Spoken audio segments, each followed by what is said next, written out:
Open Your Eyes is brought to you by the Belize Bank. Our country, your bank.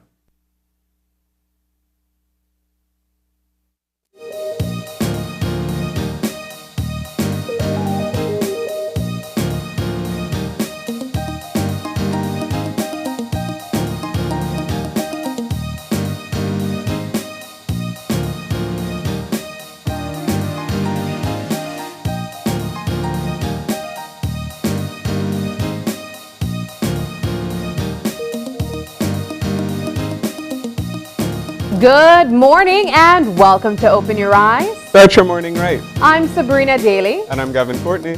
And it's a lovely Tuesday morning, Gav. The weather is great. I think we had a little bit of showers last night, early this morning. On my drive coming here to work, it was also raining just a little bit, but I am definitely enjoying the cooler weather. I don't know about you. Oh yeah, absolutely.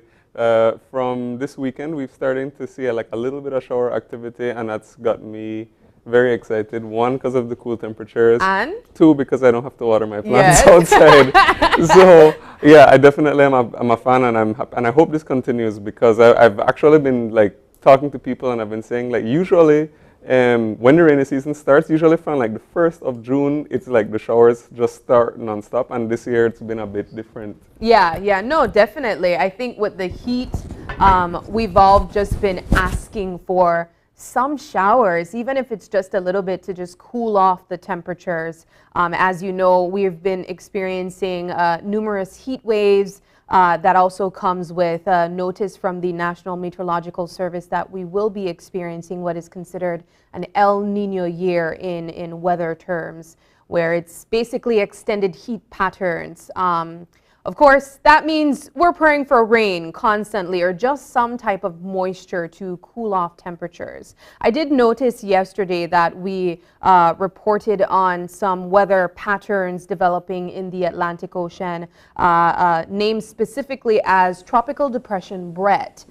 So I believe we should be getting some information from the National Meteorological Service this week on that development, because it is expected to move westward and I suppose into a tropical storm. The hope, of course, is that it does not develop further than that. So we'll see. Maybe we could ask some questions from the forecaster this morning. But Yes, for sure. And I think, if I remember correctly, the last time we got an update from the Met Service, they were explaining just sort of the effect of what the El Nino was going to be. And I think the consensus sort of is that we may not see as many intense storms, but we may see a higher number of storms occurring in this season. So of course it's always a reminder to be vigilant now that we are in the rainy season officially, to always be watching and to be prepared for any eventuality. Because even if a storm doesn't hit us, we are prone to flooding and all sorts of other, effects that we can get from, these weather systems. Yeah, definitely it's a pick your poison situation, but we'll take the floods over. Right. We'll take, no, let me take that back. We don't want the floods. We'll take water over strong winds. That's what I'd take, I'd say. But yeah, that's definitely the situation as it pertains to weather right now. As we mentioned, there is a tropical depression as of yesterday. That's what I know of the news as of yesterday. Tropical Depression Brett developing in the Atlantic Basin, headed westward into the Caribbean. Supposedly, it's supposed to develop into a tropical storm, but we'll get some more information from the Met Service on that. But yeah, that's what I immediately wanted to touch on the weather, because, on the drive here, I felt the cooler weather, and of course we all welcome it, but I know that is appreciated by even our viewers here at home. But to our international viewers as well, we want to say good morning to you guys too, and wherever you are, whatever you're doing this morning, thank you for starting your morning right here with us. Yeah. Yes, for sure. And of course, there has been a lot going on in the news as well, and we also like to talk a little bit about what has been going on recently and what's been buzzing. And one of the, if you've been following our newscasts, You will note that over the weekend and in the past few days, we have reported on a number of fires which have occurred either in the city or in the surrounding areas. And it has, of course, been very unfortunate and very tragic in the sense that people have lost their property and their homes. And actually, since last week, I shouldn't. I was thinking of just over the weekend, but I just remember. I recall last week as well. We had the very tragic case in which a minor did perish in a fire in Belize City. Over the weekend, we did see, and we saw another one taking place in Ladyville in Vista Del Mar, where one of our own Channel 5 members of the Channel 5 family, William Neal, lost his home to a fire. And we also are aware of one of the colonial buildings in Belize City on Regent Street, known to some people as the UC House, was also lost to a fire. In that case, it is suspected that arson was the cause. Yeah. No, as you mentioned, there's been a lot of fires taking place. As of recent, the colonial building just across from the Belize Tourism Board, adjacent the Salvation Army, went up in flames, and it's literally left with just ash. So that's a part of history even gone as well. As you mentioned, it is a colonial building. But just putting things into perspective here at Channel 5, learning that William Neal, as you mentioned, lost his belongings inside of his home, that was really hard to hear as well. So I think right now, for all of us, what's important is for us to recognize that these fires, these natural disasters, they have no bias. It does not matter what economical state you are in. You can be a victim to any form of natural disasters, and of course, to check your outlets, whatever it is that could possibly be the cause of a fire. A lot of times we think it's leaving a stove on or leaving an iron on or a candle on, but it could literally just be your electrical wiring that needs updated. So we do not know the cause of the fire for William's case. That's yet to be learned, but I think really just the overall message here is to just make sure that you take heed of your homes, to try to be as safe as possible, because it can really be anyone at this point, Gav. Oh yes, absolutely. And fire safety is a very important thing to be aware of, especially if you are a homeowner or even if you're a renter, and you want to make sure that your property is going to be safe and secure in the event of a fire. First of all, prevention, of course, is the number one thing to keep in mind. So that means checking on on your electrical system. Don't have loose wires hanging around, or if you notice that, like, let's say a line is down near your yard or near something, don't just leave it alone. Make sure to call Belize Electricity Limited or any of the other relevant authorities. And of course, be safe and be wise in your practices at home. Make that extra check to see if you left the stove on, or to make sure that you don't leave candles burning in any empty rooms or when you're going outside. Things like that can make a huge difference in your life. So it's just a timely reminder, and I do think that in the case of the colonial building that was lost to fire, that is a really tragic story, considering exactly like what you said, that it is a piece of history. Whenever I see the buildings and stuff in that part of town, I often think about what all they've been through, in terms of the hurricanes and all the things that have happened, over the past, let's say, 100 years or so. Yeah. And now we've lost another one. And it's unfortunate that it seems that the indications so far are that in that situation it was arson, and that there have been previous attempts with that particular structure. It's unfortunate if that is the case, that somebody would do something like that intentionally. So I think that that's just a really considerable loss for us here in the city. Yeah, definitely. But aside from that, we did want to talk a bit about some news that we've been hearing outside, and that is, of course, from international news outlets that there may be a possible strain of a new virus taking place outside. I don't know if you've been experiencing any type of flu-like symptoms, but at least around this side of work here, we've been noticing some people getting sick.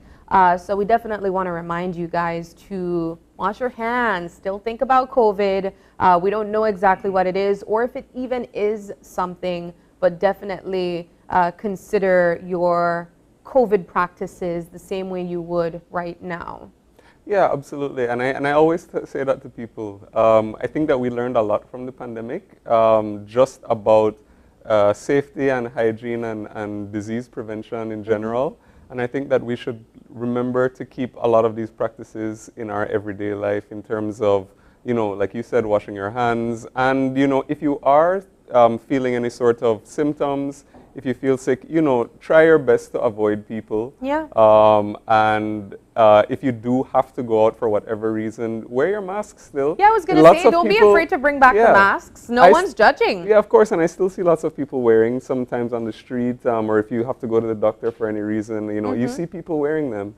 And I think that that's a good thing. You know, and if we develop that, we can develop that sort of a culture because it does exist, you know, for instance, like in Asia and the Far East. After the H1N1 and SARS epidemic that they went through, you know, about 20 or so years ago, it's become really part of the culture to, you know, wearing masks and social distancing and isolating if you're able to. Things like that, we should be able to continue here as well to the extent that's possible, because at the end of the day, you're protecting yourself and others.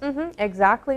And I have seen some persons still take on the etiquette of what we would have had during COVID times, where, as you mentioned, persons that felt flu-like symptoms or felt sick, they would wear their masks, they would isolate if they could, and of course just keep as much as possible better hygiene practices so to not spread whatever they have. So I definitely encourage you, our viewers, if you're feeling any type of flu-like symptoms or anything that you feel like some other person could catch, try to take on those practices that we did during COVID times, because it helps.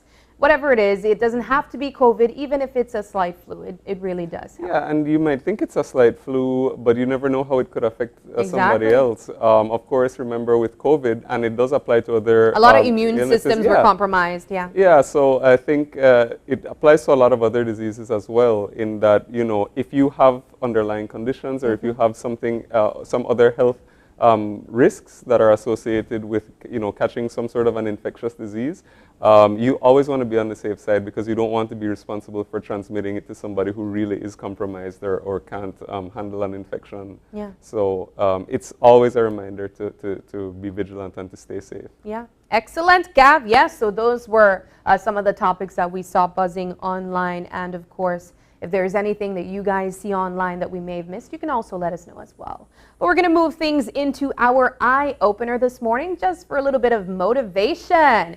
And of course, our eye opener is taken from dailyom.com, and it goes like this. Change can enter our lives silently.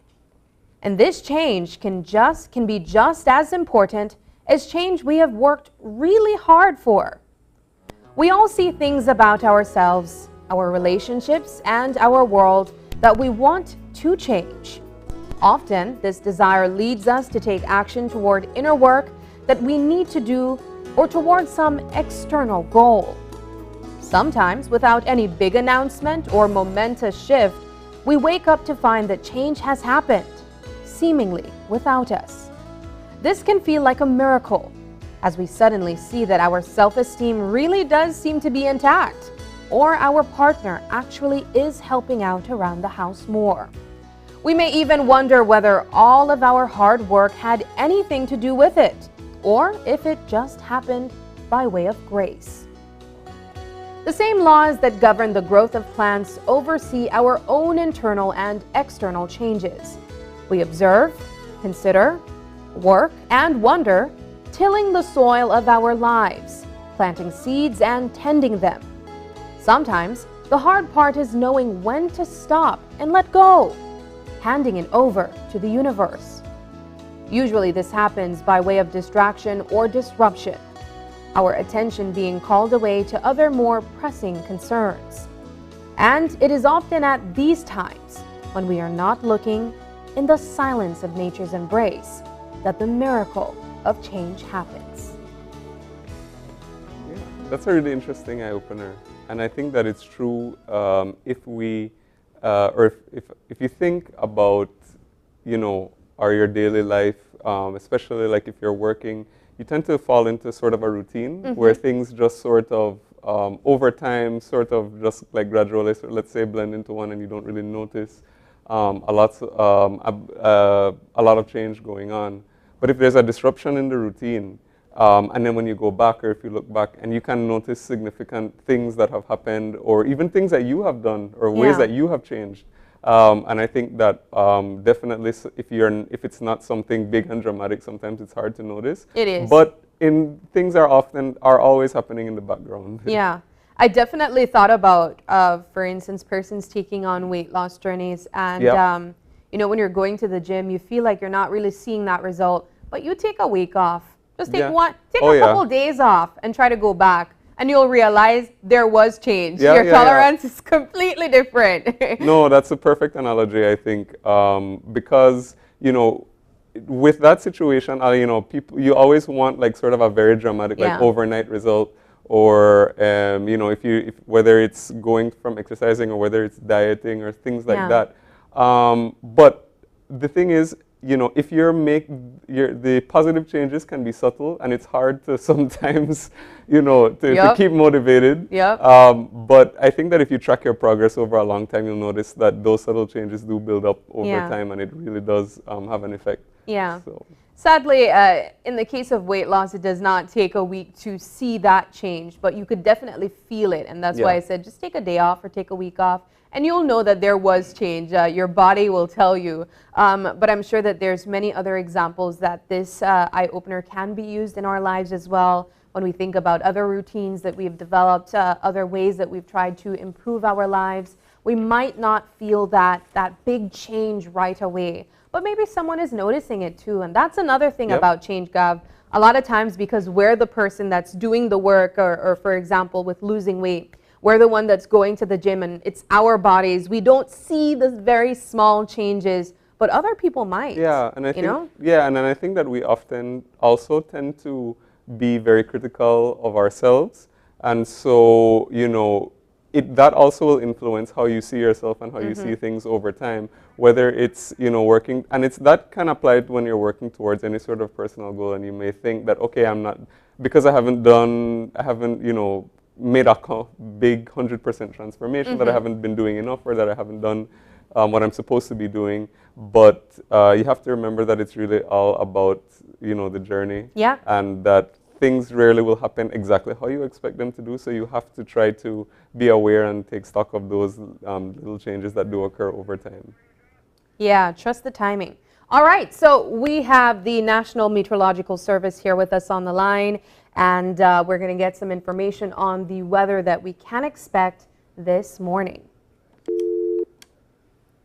All right, looks like we are having some technical difficulty, but as we mentioned, we will be getting some information from the National Meteorological Service in our What's Buzzing segment. We were talking about a tropical depression that was mentioned yesterday that was developing in the Atlantic that is expected to move westward into the Caribbean. So we are hoping that it does not develop, of course, into a hurricane. But yeah, we do have them back on the line with us. And we have with us forecaster Catherine Cumberbatch. Good morning, good morning, good morning. Good morning. Yes, good morning there. Good morning. All right. So what can we expect as it relates to the weather update today? Okay. First of all, for the weather for the next 24 hours, our general situation, we have a moderate east to southeasterly airflow that is prevailing, and that will give us sunny skies today with cloudy intervals. Although high temperatures today are expected to reach 87 along the coast, 95 inland, and 82 up in the mountains. As you notice, the temperatures will be a little bit cooler, not as the very hot days. So with that, we have dropped the heat alert for the inland areas of our country. Tonight, the skies will be partly cloudy, becoming cloudy at times, and low temperatures will range from 78 along the coast, 72 inland, and 68 in the higher elevation. A few showers and isolated thunderstorms will develop mainly along the coast and southern areas today and tonight. As we look at our radar, we see that is what is exactly happening, especially over the southern parts of the country. The winds will blow from the east to southeast at 10 to 20 knots, and that will produce choppy seas. The outlook for Wednesday and Wednesday night is for cloudless spells with a few showers and isolated thunderstorms to develop mainly along the coast. And when you look at our sargassum forecast, there is a low to medium chance that more sargassum mats will affect our beaches during the coming days. And for the tropical weather outlook, at 3 a.m. local time, the center of Tropical Storm Brett was located near latitude 11.7 degrees north and longitude 44.7 west, at about 1,850 miles east of the southern Windward Islands. Tropical Storm Brett was moving to the west at 17 miles per hour with maximum sustained winds of 40 miles per hour. Also, there is a tropical wave located several hundred miles southwest of the Cape Verde Islands, which now has a high chance of becoming a tropical depression as the system moves westward during the next 48 hours. And guys, that is what we have as pertain to the weather and tropical weather outlook. So just to, thank you, Forecaster Cumberbatch, but just to bring it back a little bit, so you mentioned that there are two storms we're watching right now, Tropical Depression Brett and another storm as well. No. I said that it's not a tropical depression. Brett has upgraded to a tropical storm from yesterday. And we have another tropical wave that has a very high potential of becoming a tropical depression during the next 48 hours. So yes, there's two systems out there. All right. Okay. And thank you. You're welcome, my dear. Have a great day and stay safe. All right, guys, that was the weather update from the National Meteorological Service. And as you heard, we are expecting cooler weathers. I saw 8s. We're looking at some 80s, you know, as high temperatures, and that's good, Gav. Yeah, for sure. I love that. Although we still, I noticed the inland people are still have to brace themselves for a hot day. So if you're, if you're in Orange Walk in Cayo District, try to stay cooler, and hopefully maybe you get some of the showers that we've been having up here. Yeah, of course, as Forecaster Cumberbatch mentioned, the tropical depression Brett has developed into a tropical storm now, and they're also looking at another tropical wave that is about to develop into a tropical depression. So we will be looking at some watches of, we'll be watching some weather, essentially. But yeah, let's hope that nothing comes our way. Yeah, absolutely. All right. Now we're going to move into our show lineup this morning, and of course we have 3 great conversations, Gav. We're going to start things off with a representative from the United Nations High Commission for Refugees to talk to us about Refugee Day. And for our second conversation, we are going to be talking all about Olympic Day, and we are going to be joined by representatives from the Athletes Commission and the Belize Volleyball Association, and they're going to be telling us all about that day and what we can expect from our athletes. Yeah, and in our third and final segment, we will be joined by Supermom to talk to us about the Readathon fundraiser. All right, well, we have some great conversations to look forward to, and I know you, our viewers, are also looking forward to them as well. But we're going to take our first break, and when we come back, we'll be joined by a representative of UNHCR to talk to us about Refugee Day. Don't go away.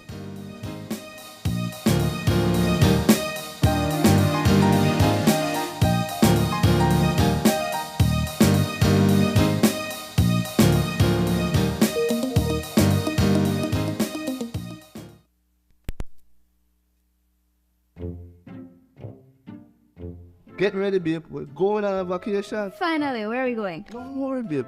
I have we covered. Are you sure you know where we're going? Yes, babe. Oh, right there, see?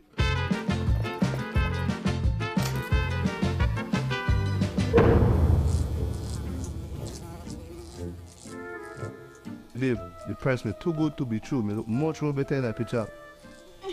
When life throws you a curveball, Belize Bank has your back. With our online financing, you can turn any vacation mishap into a dream getaway.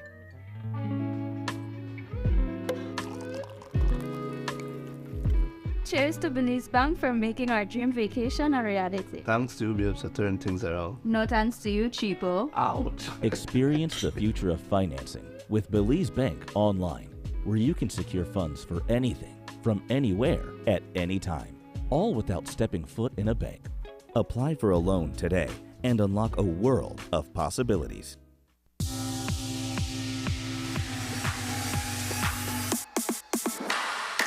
Sign up for Smart Share Plan and save big. Whether you're a small entrepreneur starting up your business, a student on a limited budget, or a family trying to save, this is the plan for you. With unlimited SMS, calls, and data, we help you save. Get up to 5 lines for as low as $30 per line monthly, only with Smart.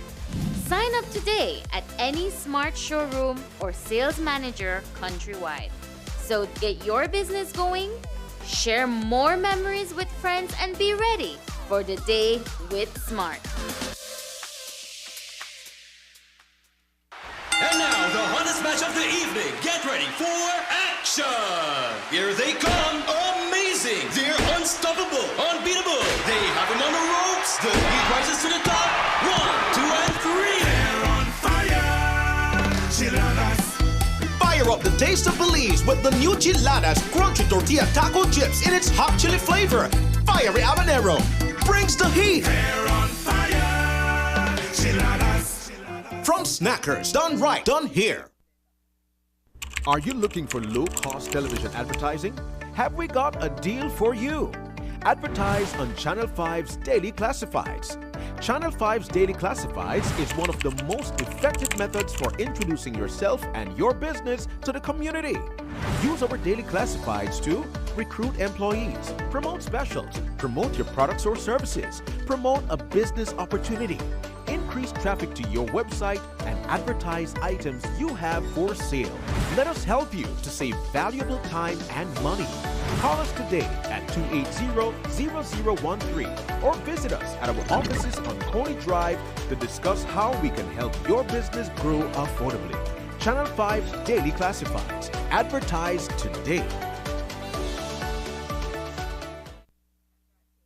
Do you have information about a crime or a fugitive in our community? You can submit a tip anonymously with your smartphone. Using this program in safeguarding our community also protects your identity, keeping you out of the court system, and could earn you a cash reward. Here is how it works. Download the free P3 Tips app from the Apple Store or Android Market. P3 is the provider of our secure anonymous tip collecting software. Open the app and create a PIN, but be sure to remember that number, then select your location. Next, select the type of crime. When submitting a tip, be as specific as possible. If you have a picture, video, or audio that will help officers, you can upload them from your phone. Information leading to an arrest can earn you a cash reward of up to $1,000. Once your tip is submitted, you'll be given a tip ID and password. Check back if your tip leads to an arrest. You'll be told how much you were rewarded and how to anonymously collect your cash.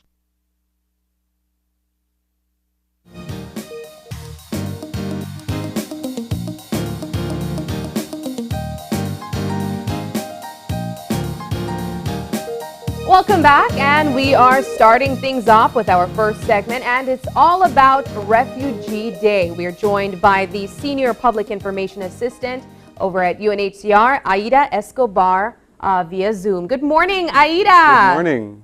Hi, good morning, Gavin. Good morning, Sabrina. It's so great to see you guys. Yes, and it's great to have you here with us.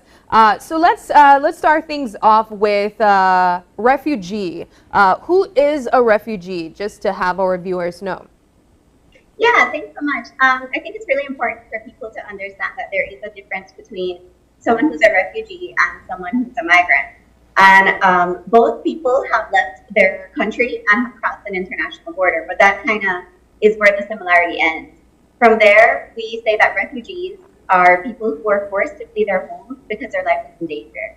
So because of war, because of persecution, or it could also be because of political beliefs, or because they're part of a particular social group that is being threatened in that country. And so they cannot live there anymore because their life is in danger. Their country can't protect them anymore, and so they have to leave. And I think a lot of people in Belize don't realize that we actually have refugees in the country of Belize. We have about 4,000, a little over 4,000 currently living here. And if, you know, those who have been in Belize from the 80s and 90s will remember that we first started to get refugees during that time because there was a war in El Salvador, a civil war between the government and some people. And so a lot of people in between were not trying to be a part of that war, yet they were being, or their family members were kind of hit because of it, you know, bombs, use of bombs or guns, or, you know, violence happening. And so a lot of people had to flee, and they came to Belize. And that's when we had our first set of refugees. And so UNHCR, which is the UN agency mandated to protect refugees, first came to Belize in the 80s and 90s to support with that.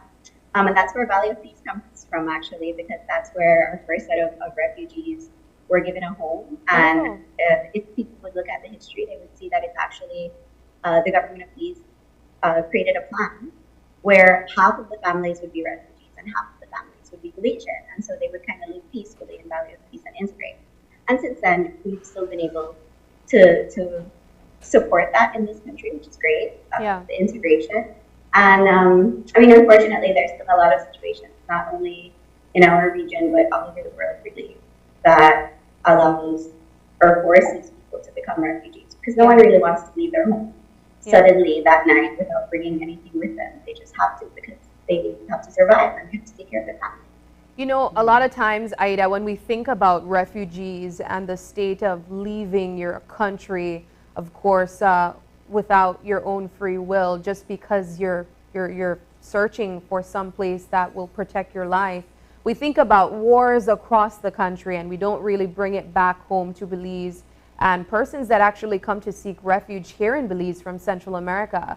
And because of that, I think a lot of times Belizeans tend to feel like these persons that would quote unquote seek refuge in Belize are simply migrants. So I would really like for you guys to use this opportunity to say that no, you simply can't just land on Belizean soil and say, hey, I want to be a refugee, and kind of try to migrate to Belize at the same time. There's actually a process that takes place. Yeah, that's right. When people first enter Belize, some of them may know that they can mention to the immigration officers or whoever they contact first, I'm here at Belize seeking asylum. I want to be a refugee. My life is in danger. My family's life is in danger, and I can't go back home. And Belize is one of the countries that has signed on to this international law that says that once someone is a refugee in the country, you can't send them back because you're placing them in a state of danger. And so, because Belize has signed on, the government of Belize actually is the entity that would allow someone to stay in the country as a refugee. So from that first instance, when someone says, I can't go back home, my life is in danger, they get sent to the Refugees Department, which is part of it's a sister to the Immigration Department, I should say, under the Ministry of Foreign Affairs. And there is a process, indeed, Sabrina, you're totally right. They have to first prove that, well, they'll get through interviews, and then the Refugees Department has a way of confirming that their story is accurate. They may look at news records from the country that they came from, or try to contact other authorities there, just different ways of verifying that the story is actually correct. I mean, there's been cases where they look at newspaper articles from the other countries and they realize, oh, wow, your son that was killed, you know, it's true. We found the article, because unfortunately those things happen. And so the threats are, we'll kill the rest of your family. And so the Refugees Department does see that. They go through a system with them. And when they can claim that, or when they can see that the claim that they made is correct, then that's when they would officially give them a recognized refugee card to stay in the country. And so asylum seekers are those people. When you first get to the country and you go to the government, specifically the Refugees Department, and you say that you can't go back because your life is in danger, you would be considered an asylum seeker until the government of Belize and the Refugees Department goes through the process and sees, yes, this person is not lying. They really have a claim for their life. And so they become recognized refugees in the country. Yeah.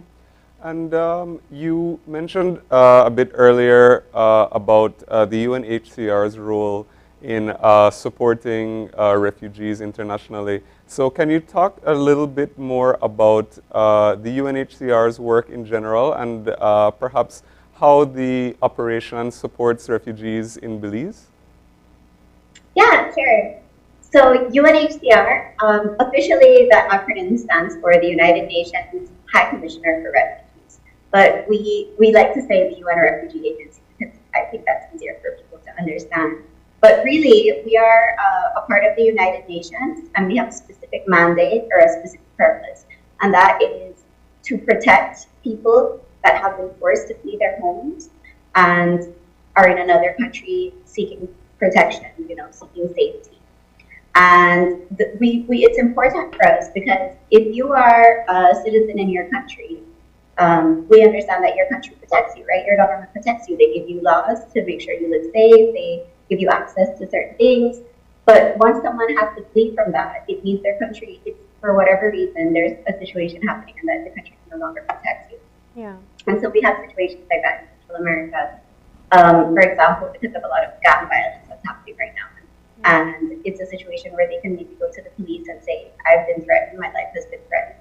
But maybe the police department can't help because they're also scared, or maybe they have, I don't know, some gang member is there threatening them too.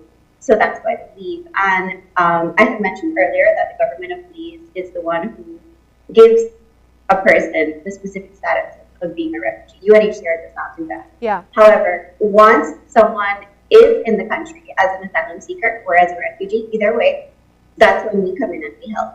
Yeah. So we have 3 partners that we work with in the country. We have Humana People to People that is in Bahia Vista, Toledo. And then we have 2 partners in Belmopan, which is Human Rights Commission of Belize and Health for Progress. And so these partners do a little bit of different things, but all support asylum seekers and refugees. And we support them with, we have 2 refugee shelters in the country, but we also support them with 2 months rent for them to kind of get on their feet while they're here. We offer classes for English as a second language because in Belize, a lot of them are coming from Central America. We also offer livelihood courses, which is kind of like training them, giving them skills so they can learn how to sew or cake, decorate, or mental work as well, woodwork. And so it's kind of like little things that they can do to maybe start selling things, just little things for themselves when they're happy to get on their feet while they figure out their new life in Belize. So really we're here to support them, but also to ensure that their rights are not taken away from them. Because they're human beings, just like you and I, and all of us have human rights. I love, Aida, that you mentioned your partners as well, and that being the Human Rights Commission, because essentially this is a human right of every person. But aside from that, I wanted to touch on a general notion by many Belizeans when it comes to refugees or asylum seekers or persons simply migrating here to Belize. There's this idea that they are here to take away our jobs and our resources. And that's one of the main reasons why there has been a stigma on refugees and asylum seekers. So I believe this would be a great time for you guys to use this platform to share that is actually not the case. Refugees and asylum seekers are trying to contribute to the economy. Yeah, that's exactly right. And so, for example, I had touched on Valley of Peace earlier, and that was originally a place that was open for refugees who were coming into the country and for them to live side by side with Belizeans. And now Valley of Peace is a very mixed community. There's Belizeans, there's refugees, there's also Belizean children who are from refugee parents. And they and Valley of Peace is so well known for agriculture. It's a community that produces so much of the agriculture for our entire country. And also, we also have exportation happening, that they produce. And so that's just one example of when you allow refugees into a country, how much they can give back to that country. And today is actually World Refugee Day. And what we're doing to celebrate this year is we partnered with the Belmopan City Council, and we're having 15 booths out at the Belmopan Market Plaza, so people can learn more about refugees. But we're actually going to have 15 stalls by refugees and asylum seekers to showcase the talents that they have and that they are excited to contribute to Belize. And they don't actually, they have different talents than what we would have in Belize. They come and teach us so many different things. For example, there's going to be someone out there who he can fix and sew shoes and create shoes. And I have been living in Belize my whole life. I've only met one other person that can do that. And so it's definitely things that can add to already this great country that we have. It's really not them trying to take anything from us. If anything, they're trying to give things to us because they're so grateful that we're allowing them to have a second chance at life. Aida, how do you guys go about advocating for the rights of refugees and asylum seekers that had to leave their home country because of the protection of their lives? My question is, how do you advocate for these people here in Belize when they're essentially trying to protect their identity because of harm in their home country? That's right. We have to get a little bit creative because it depends on their situation. We try not to show their faces on camera. As you rightly said, we are protecting them, and a lot of them are fleeing from life threats. And so they don't want to have their faces on TV. We don't want to have their faces on any kind of video footage where someone back home would recognize them. And so we have to get really creative. Sometimes we would do videos, and we would ask other well-known people to speak on their behalf, and then we would just kind of video their hands or their feet walking or from their backs. But even that we have to be careful with, because if someone were to have a distinguishing mark or a feature, we have to ensure that we don't show that either. So it's really creative, but we try our best to, and then also on our end, we try to advocate for them. And as I mentioned today, we have a market day happening in Belmopan, and we are going to have an opening ceremony, and it starts at 9.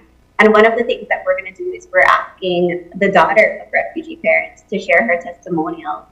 And that's a great way to not bring the face of anyone whose life has been threatened, because she was born in Belize, so no one really knows her back home. Her parents fled the Civil War, so it's kind of a long time ago, so that she's safe. But she has a beautiful story to share. I don't know all of it. I'm excited to hear it, but I know that she's now a doctor, and she is giving back to Belize in that way. And as we know, we have, we always need more medical professionals. I mean, we went through COVID, and that was such a difficult time for all of us in Belize. So even to have more people in that way giving back to us, I think will be excellent. Yeah. And I think that's probably a great segue to talk about World Refugee Day, and with the importance of commemorating that day. And you can also tell us a little bit about how we're going to be celebrating, or I should say marking that day right here in Belize. Yeah, World Refugee Day actually. So if we go back down to history, a little bit of a history lesson. In 1951, after the Second World War happened, that's when we had a lot of refugees, mostly in Europe. But that's kind of where it started. The Second World War had ended, but that didn't mean that all of the, that the countries were left just with a lot of, they had a lot of building to get back to, right? Basically. And so a lot of people were refugees. They had to flee to other countries during the war, and after the war, they didn't have a home anymore in their country of origin. So they had to find a new home. And so the United Nations came together with countries, and they signed this, what we call the 1951 Convention. They signed something to say, yes, as countries, we recognize who a refugee is and the importance of them having to stay now in a new country, and that they can't go back because their life is in danger. And so 50 years after that, is when we first highlighted World Refugee Day, and that was in 2001. It was June 20th, 2001. And we saw, or UNHCR and the UN saw the importance of celebrating this day or highlighting this day because it keeps happening. You know, people are forced to flee their home. It's not something that just happened for the Second World War. And actually, during that time, when UNHCR was first created to help those refugees, it was assumed that UNHCR would only be there until they helped those refugees find a home, settle in, and then it was going to be okay. But unfortunately, different crises across the world kept happening until other people had to flee, you know, and that started in Europe, went through Africa, went through the Middle East, and you know, in our side of the world now too, in the Americas. So it's not something that we see full stop. And actually, we just took out some statistics, UNHCR, you know, globally for 2022. We always take out the end of the year statistics around June, and we have the most people that were forced to flee their home in the history, and it's over 110 million people. So, and if we look at the Americas, which where Belize falls in, and the Caribbean and the Americas fall into this category, every 2 out of 5 people, out of 5 refugees, come from the Americas. Wow. Wow. Yeah. So let's talk And about, so- yeah, continue. No, please go ahead. Well, I was going to ask for us to talk about the activities that will be held to commemorate World Refugee Day here in Belize. Yeah, so that kind of brings us back to that. We try to highlight this day, or we do highlight this day every year, and we love partnering with people because we love getting that message across to as many people as we can. And so I have to say thank you guys for allowing this space, or allowing me this space, because that's part of today, to share with as many people what is World Refugee Day and who are refugees. And so if anyone's in the Belmopan area today, and if anyone's going to Market Day later, we're going to be there until 3 p.m. with 15 asylum seekers that have brought their talents with them. We have someone who makes really good baked goods, sewing. We have someone who makes artisanal handmade clay items to decorate your home. We have a lot of food vendors, and they are official food vendors where they even went through their health license to ensure that they cook, you know, with correct health and safety measures. So yeah, I really invite the public to join us. UNHCR will be up there. We have an open ceremony at 9, and as I mentioned before, we're partnering with the Belmopan City Council to do this. So our Belmopan mayor will also be giving her opening remarks, and that's when we'll hear the testimonial from the Doctor of Refugees. And really the rest of the day is just to highlight the dreams that they have, because I mean, they've gone through so much. Yeah. It's hard sometimes to hear the stories about refugees because they were forced to flee. Many times someone was murdered in their family, and they had so many threats. But now, today, we don't so much want to focus on that. We want to focus on the fact that they've done it, they've gone through it, they've found a new home in Belize. They're trying to be better, and they have a lot of dreams and talents, and as we all do. So we want to highlight that today. I have a question, Ida. Do you guys have any statistics as it relates to where majority of our refugees here in Belize came from? Yeah. So the majority of our refugees and asylum seekers in Belize are from El Salvador. And I think definitely that has a lot to do with those who came during the Civil War, but also there has been a lot of gang violence and unsafe communities in El Salvador where lives have been threatened. So we have most of them coming from El Salvador. And then we have a lot coming as well from Honduras, some from Guatemala, and then most recently Nicaragua has been we've seen a lot of refugees coming from Nicaragua. Okay. And lastly, as we wrap things up, I wanted to know if your organization have been collaborating with other organizations as it relates to the amnesty program here in Belize. Yeah, so we've been working with the government of Belize, the Refugees Department, and they opened an amnesty office, an amnesty branch specifically for that. So we have been working really closely with them on the amnesty, because if people saw, there were 8 categories of criteria where someone could apply for the amnesty. And the first category was actually asylum seekers. And just to clarify, asylum seekers are not in the country illegally. They have, as I mentioned, they do go to the refugees department. They do have the right to be here. They have the right to move around. However, while they're waiting for refugee status, that can take some time. Yeah. You know, it's a lot of people coming in, and unfortunately, there's not always the manpower to go through all of these interviews quickly. You know, the government really takes the time to ensure that the people that they're giving this access to, you know, they really do deserve it. And so, because there has been so many people waiting for years, they have been fact checked and they were included in the amnesty. So we've been working to ensure that they have access, that they have all the documentation that was needed in the application. We even helped them fill out the application, especially because it needed to be filled out in English. And I have to say, it was such a wonderful experience for us, because we had a lot of volunteers out there with us. And some of those volunteers were asylum seekers and refugees themselves. Wonderful. Who have been going to school here and learned English. And so they were able to help others, and not just asylum seekers and refugees, because we would go out to the communities where we know our refugees live, but anyone who came with support. And so they were out there filling out application forms in English and translating and helping others understand how to apply. So it was really great to see, even in that regard, you know, them trying to support and help. And of course, we signed a work plan with both UNICEF and IOM to support during the amnesty. So we also worked with both of them to ensure that as many people, migrants, children, and asylum seekers were able to apply. Yeah. And Aida, quickly before we wrap things up, if somebody wanted to know a little bit more about the UNHCR's work, or perhaps even just about the ways in which they support refugees or asylum seekers in Belize, where would be the best place for them to find out any information? Well, we have a Facebook page, and I think that would be the best way. It's UNHCR, or it's at UNHCR Belize. So you can find us on Facebook. But also we have 2 websites. We have the global website, which is unhcr.org, and then we have the global website in Spanish, which we say ACNUR, the acronym, but it's ACNUR.org.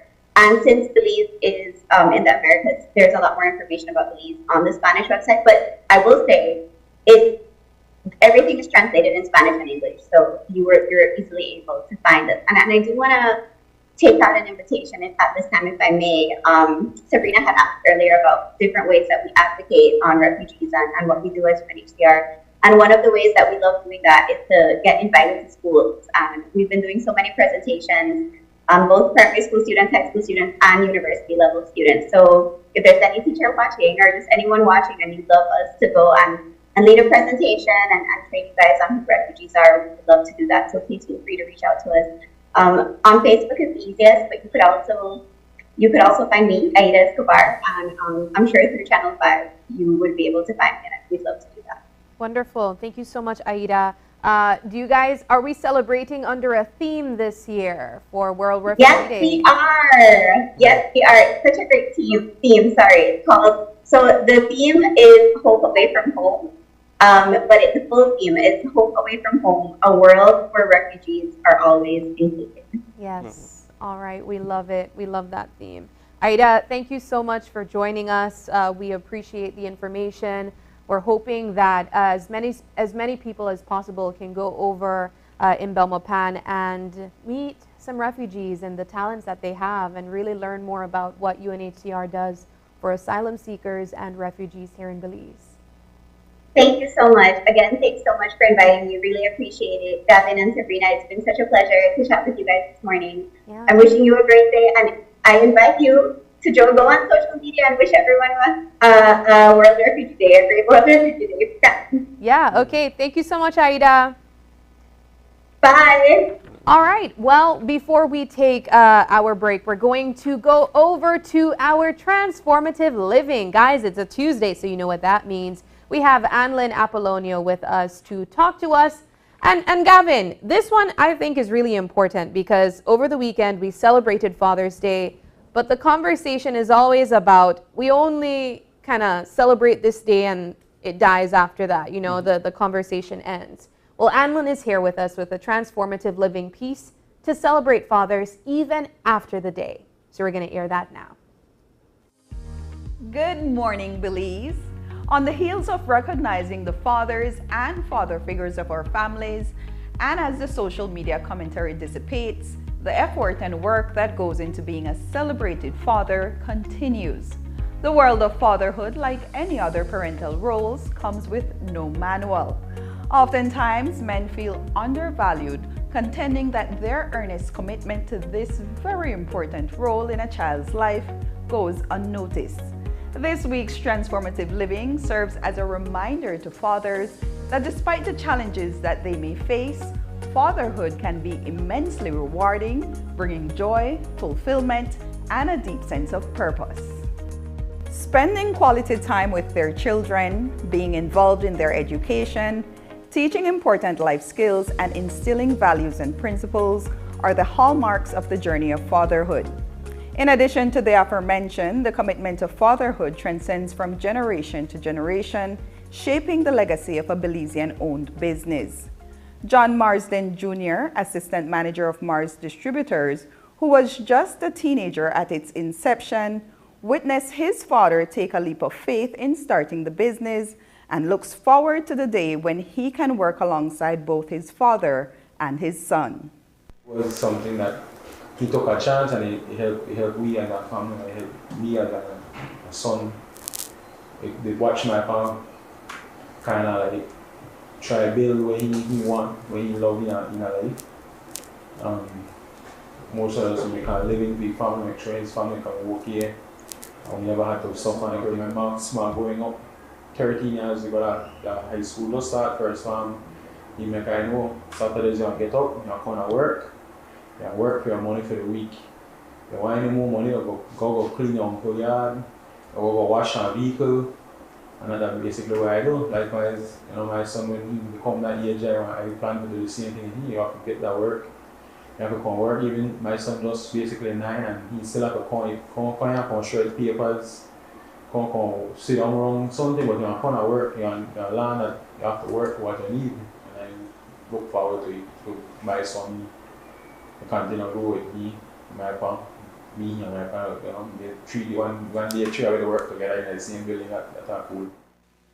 As John Marsden Jr. transitioned to fatherhood, he recognized the importance of his input in shaping his son's emotional and psychological development by offering encouragement, support, and a sense of security. My son become my everything. Right? So I have to make sure I look good so he can have something to look up to, and likewise the financial part to make sure he don't have to worry about how I eat today, what I want to eat today. You know, he don't have to worry about nothing. Like I always tell him, like, he come home, he just open the fridge, grab something out there. You know, one day I come home, if he come home, you know, I feel like then if he come home and try to go to something and not have nothing, then I kind of feel like my dad. He knows that, right? I hope he would know that, you know, you express yourself, you know, when you're angry, I know when you're angry, and you know, relax yourself, breathe it, you know, make it know that nothing not always happen your way in your life. When it not happen, that's not the end of the world. If you want to cry, you go in a corner, you go cry, you come back, you breathe, you're ready for the stuff, you move on. It is important for you to teach your kids that, you know, as a dad, while I might not be that huggy, kiss up kind of type, you do it from time to time because you want to know that, yes, it's good to be strong, but it's also good to express your feelings for each other. Regardless of the challenges, the importance of actively participating in a child's life and forming a strong bond cannot be overstated. John Marsden III shares a few of the things that make his dad the best dad in the world. That he always pushes me for my limits so I can do it. And then I can be really good at the thing that he's pushing me to do.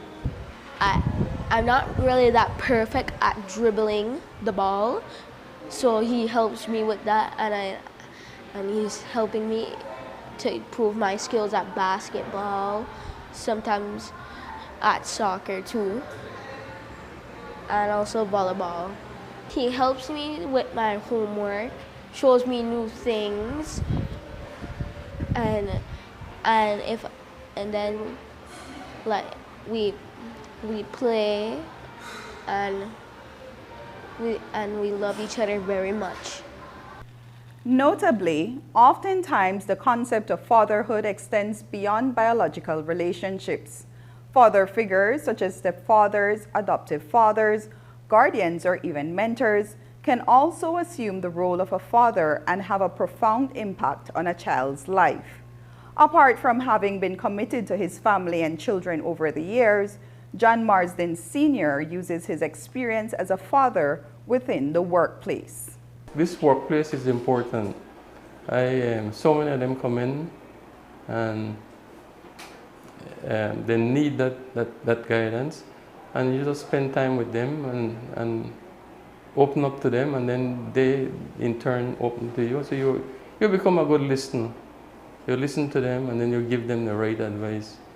And most of the gentlemen that works with me, and even the females, they open up to me easily, and I'm a listener, and that's where it ends. Whatever they tell me in private, nobody will ever hear about that. If it's something financial, if it's something in their personal life that they're experiencing and I can help, I'll go that extra mile.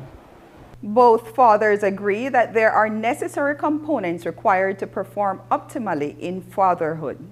Spending time with your family on a whole is the most important thing to me, and that's one of the things that was. My dad died when I was only 12 years old, but the time we spent together with him, that's the values he had. We go to church together, in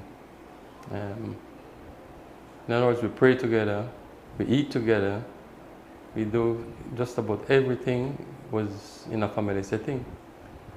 And that's what we do, me and my brothers. We try to instill in our kids that same type of values. So it's important to me as a dad, the most important thing is spending time with your kids. You want your kids to instill in their kids to put God as the number one thing in their life. As for John Marsden Jr., who holds the title of both father and son, his loved ones provided a fatherhood report card to encourage him to keep doing a great job. I'm proud of him. I'm proud of him. He's a hard worker. He loves challenges. I push him to that limit. I tell him what I expect of him. Sometimes in the business, I tell him, okay, I put a schedule for him. You're going here in Corozal this week, you're going to San Pedro the other day. And then his other activities he have to get done too, but then you have to find a way to get this across. Thank you for helping me grow, showing me new stuff, having fun with me, loving me, and helping me in life. And I'm very grateful, and I love you, Dad. Fatherhood is a lifelong commitment that begins at conception or adoption of a child and continues throughout their lives. Fathers play a crucial role in a child's development as they serve as role models, teachers, and a primary source of support. Fathers, you have been called to contribute to your child's well-being, growth, and overall development by providing love, guidance, discipline, and stability. Take up the lifelong task of nurturing, guiding, protecting, and providing for your children's physical, emotional, and social needs. They are counting on you. Tune in next Tuesday for another Transformative Living. I'm Annalyn Apollonia. Have a great day, Belize.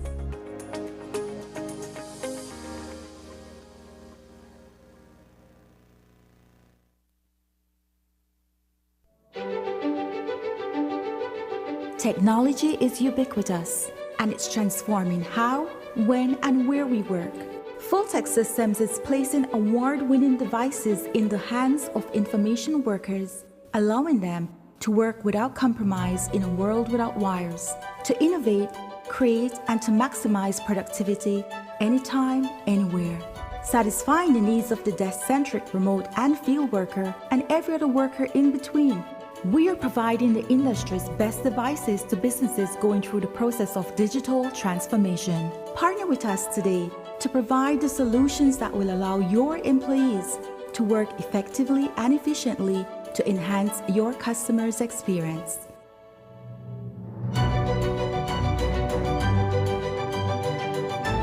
Fulltech Systems, your technology center, where you'll come for the price, but stay for the service. Benny's is kicking off Father's Day with popping deals for dad. In the month of June, visit a Benny's near you and get store-wide discounts on selected items such as Milwaukee and Axie Power Tools, Char-Broil Barbecue Grills, car care products, Karcher pressure washers, and much, much more. Make dad happy with popping deals for dad in June, only at Benny's. Benny's, Benny's, oh, Benny's, Benny's. Benny's, Benny's. My name is Wilmer De La Rosa from Santa Elena Town. I am currently a student at Cayo, set for employment training. Enrolled in the electrical installation program. In late July 2021, I got a confirmation that I was a successful applicant and would be granted a scholarship from Social Security Board. It was one of the proudest moments for me. I felt very excited to start this new path in my life. So far on my journey as a Social Security Board scholar, my vocational technical scholarship has assisted me in achieving my life goals in so many ways. For one, it has renewed sense of purpose, another chance at professional development, and a start at a new career. This opportunity has paved the way for me to excel in life as an individual and as a member of society. Great things are coming after I graduate from SET. I can promise you that. Applying for a vocational technical scholarship through the Social Security Board is simple and easy. I would advise young people in need to apply. It is possible to create a fulfilling and fruitful life with a Social Security scholarship. Believe in yourself and your abilities and skills. I always say the key is to always keep an open mind and let your determination be your motivation.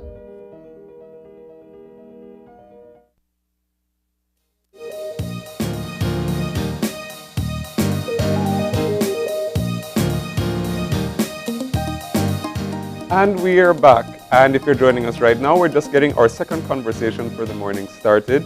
And we are shifting gears and we are now moving into the world of sports. We are talking all about Olympic Day, and joining us in our studio to tell us all about it, we have with us Mr. Alan Sharp, who is the Secretary General of the Belize Olympic Association. And we are also joined by Keenan Timbrell, who is an athlete from the Karate Federation. Good morning. Good morning, gentlemen. Good morning. Good morning. Yes. Thank you for having us. Another day of celebration. We just had Refugee Day, and now we're moving things over to Olympic Day. So we're commemorating a lot of days, it seems. And in the Olympic movement, there's a lot about refugees as well. That's good to know. So, there's a whole portion dedicated to refugees. Excellent. Yeah.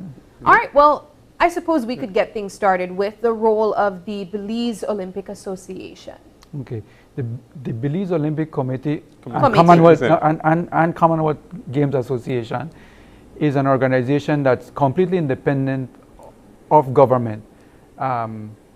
Its financing presently comes totally from the bodies that are foreign. Mm-hmm. The International Olympic Committee, Pan Am Sports, those are the two major ones. They have national federations that are affiliated to it, and they work with those national federations through those national federations to sponsor or try to at least partially sponsor their programs, especially in development of young athletes and working with the top athletes. But it's a cross section. It's not only top athletes, as many people think. It's also work on development programs. In fact, many of the programs of Pan Am Sports and the Olympic Solidarity have to do with development more than just the elite. But if I may just touch the elite, presently the Belize Olympic Committee sponsors on scholarship 9 athletes. We have 9 athletes, 5 from athletics, 1 from sailing, 1 from judo, and some others that get a stipend to try and cover as much of their living expense as possible so that they can dedicate full time to being a top athlete. You said sailing. Yes, we have sailing. Trent Hardwick, he's right now in the States. He's going to university, but he's also training in the United States. In fact, he will be one of the athletes representing Belize at the Central American and Commonwealth Games held in El Salvador this coming 2 weeks. Excellent. Now, I mean, I love that you mentioned a lot of times when we think about the Belize Olympic Committee, we think about them funding or supporting elite athletes. And that's why it's important for you to mention that, no, you do focus on developing athletes as well. But I really want to take things back a little bit, because when we think about sports in Belize, a lot of times the conversation is surrounding the fact that it's not invested in the way that it should be. So let's talk about that challenge from the Belize Olympic Committee in supporting these athletes that we know that can reach the highest potential. Yeah, finance is the biggest challenge, of course, and the funding that comes from Olympic Solidarity and Pan Am Sports, our 2 biggest funders, have specific programs on which they have to be used. So we have to stick to those, and we're not able to spend as we wish. Other countries have some assistance from government. Obviously, small countries are not able to put as much into it as larger countries, but they get funding from government, which is then a bit broader, that they can spend how they wish. But nevertheless, the Pan Am Sports programs and the Olympic Solidarity programs allow for investment in upcoming top athletes like Keenan to try and develop and get to the next level. To get to the high level, let's not fool ourselves. It requires full-time. You have to be full-time. Yeah. You cannot be part-time. You have to do school and your sport, or just your sport. And unfortunately, a lot of our Belizean athletes, they're not full-time athletes. They can't afford to be. They have to have a full-time job Yeah. to be able to afford, their passion. Yeah, exactly. So. Well, we're going to move things over to our developing athlete, and that is Keenan Timbrell. And you love karate. Let's talk to us about the belts that you have. What do you know? How old are you? Give us everything, Keenan.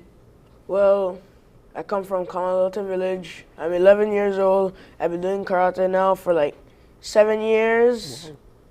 And karate is just really a discipline martial art. Teaches you a lot about how to take care of yourself out in the real world. Karate is a way of life. What belt do you have? Currently, I'm a brown belt, 1 BQ, brown and a half. I just need 1 more stripe to be able to test for a junior black belt, because I'm too young to get a black belt without no stripes. Wow. And how often do you train? And what does that training look like on a typical day? I train 2 days a week. Sometimes I go solitary and practice on my own. And it's really just to remember that it's not hard. You just have to remember how to do it and the basics. Yeah. There's a Dojo-kun, and Dojo-kun is rules of karate. Seek perfection of character. Wow. No matter when you reach black belt, you can't stop. It's not over there. It's not over. You have to continue. You've been in karate from you were 4 years old. You said you have 7 years experience. That's more than what I have on my job. Talk to me about why you love karate. It's very beneficial in everyday life. It improves in my mental and well-being health, and I enjoy it as a sport. And I'm willing to do it for many more years to come. And let me add that, as I understand it, Keenan got third place in the Central American Championship in the 13-year-old age range because he's too young, supposedly, to compete in that. But his sensei helped him to get into the competition and competed with guys 2 and 3 years older than him, and still managed to place third. So back to show that Belize has talent that we all need to invest in, not just Olympic Committee or government, but everybody needs to invest in this type of talent. And and Keenan, what was that experience like competing at the international level? Did you enjoy it? I enjoyed it very much. I'm willing to do it again. Just the financial problems that we have as a sport in karate in Belize. You don't get much support from the government, so my parents have to do all the financial stuff and pay for me to go out of the country to go represent the country. Yeah. But it feels really great when you come back with a medal, right? Yes, ma'am, it does. Yeah. And were you nervous to compete with like maybe some boys who were older than you or in the Bigger higher kids? category? Already shaking your head. No, sir, I wasn't nervous. Because at the end of the day, it's still just discipline. Yeah. Let's talk about Olympic Day and why it's important for us to all celebrate Olympic Day, even if we're not athletes. Well, thank you.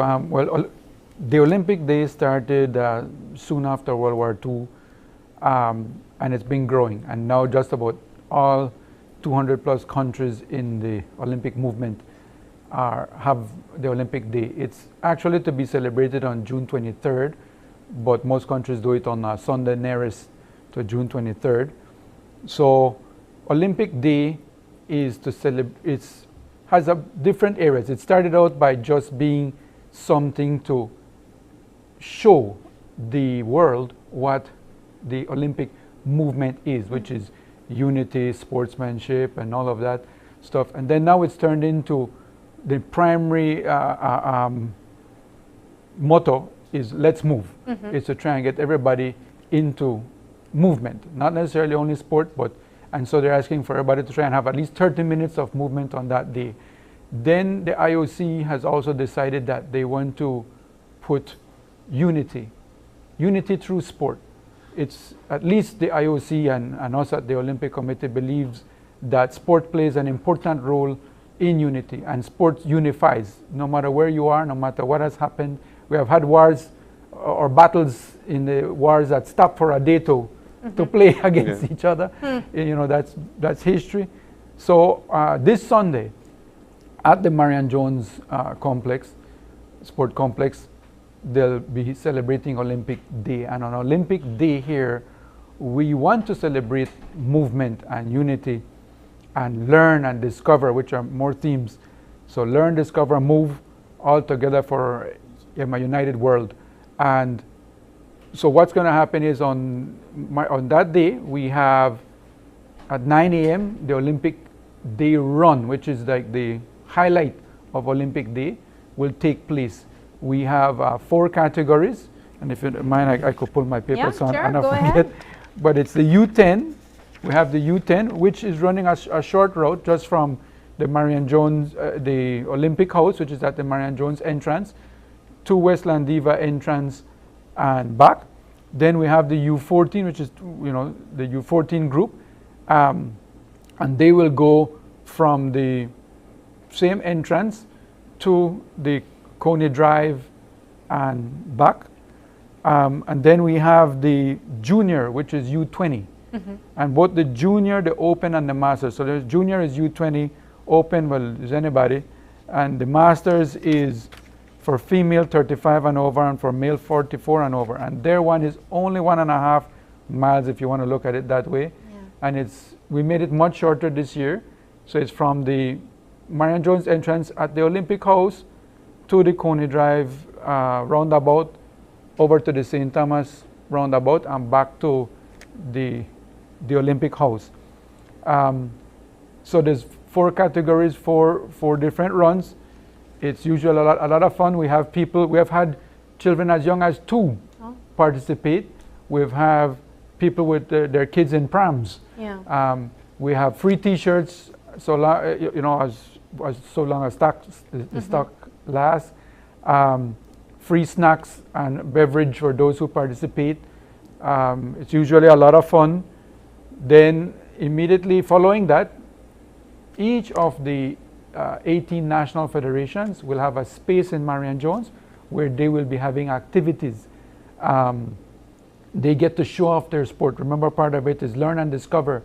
So everybody is showing off their sport, having the general public come in and try the sport. Some of them will have stuff to give away, little competitions, try and get it in a hoop or something, and have a lot of fun. And 18 different sports you can try. Yeah. You can go and see it, from fencing, some stuff that I people love never that. see. That's cool. And that's why with the sword. When you said sailing, I was like, we sail, you Yeah. know, and fencing even, that's great. And I mean, we were talking about this just before we officially started the conversation, but I believe it's so great for us to invite the general public to be a part of this activity, because aside from testing your own skills to see if you have any hidden talents, it really provides a space for us to not only respect but appreciate our athletes that have put in, you know, the work and the dedication to these disciplines that have taken many years for the experts, but just for anyone that wanted to take that initiative and be a part of something,